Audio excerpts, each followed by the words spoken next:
তো guys title এবং thumbnail থেকে তো আপনারা বুঝতে পারছেন আজকের ভিডিও কি নিয়ে।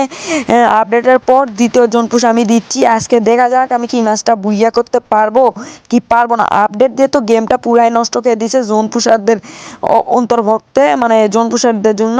আপনারা যারা চ্যানেল নতুন তারা সাবস্ক্রাইব করতে ভুলবেন না, আর ফুল ভিডিও দেখুন, তাহলে বুঝতে পারবেন এই আপডেট পরও জোন পুশ দিয়ে কীভাবে বুইয়া করতে হয় তা দেখতে ফুল ভিডিও দেখুন গাইস। বলতে বলতে কিন্তু আমার কাছে 9200 টোকেন রয়েছে। দেখা যাক আমার এই টোকেন দিয়ে আমি এখন কিনবো হচ্ছে মেডিকিট। দেখা যাক কয়টা সুপার মেডিকিট আর কয়টা নর্মাল মেডিকিট পাওয়া যায় আপনাদের সেটা দেখাবো। বলতে বলতে কিন্তু আমি ক্যাপটাউনে চলে এলাম। আসার পর আমি এখান থেকে কিনছি, 10,000 টোকেন হয়ে গেল। আমার টিমমেট আমাকে কিছু টোকেন দিছে, আমি কিছু কালেক্ট করছি। বলতে বলতে 10,000 টোকেন হওয়ার পর এখানে আমি খোলার পর গাইস সুপার মেডি মাত্র পেয়েছি বোধ হয় হচ্ছে 13টা না 9টা পাইছি, আর নর্মাল মেডিকেট পাইছি হচ্ছে গাইস মাত্র 25টা। দেখা যাক তাও কি আমি ম্যাচটা বুইয়া করতে পারবো সেটা দেখার জন্য আপনারা একবারে শেষ পর্যন্ত দেখুন গাইস।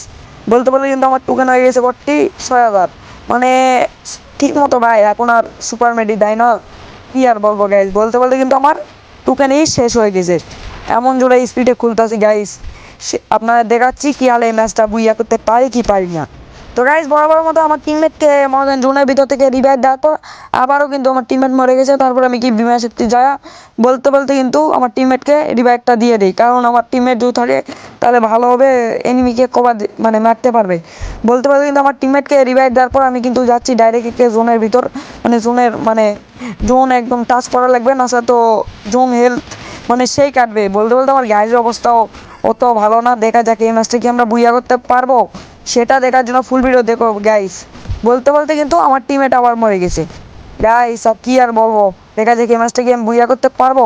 সুপার মেডিকিট আমার কাছে আছে 13টা, সর্বমোট আছে 13টা। এই 13টা সুপার মেডিকিট দিয়ে কি বুইয়া করা সম্ভব আপনাদের সেটা দেখাবো, বুইয়া করা কীভাবে সম্ভব করা যায়।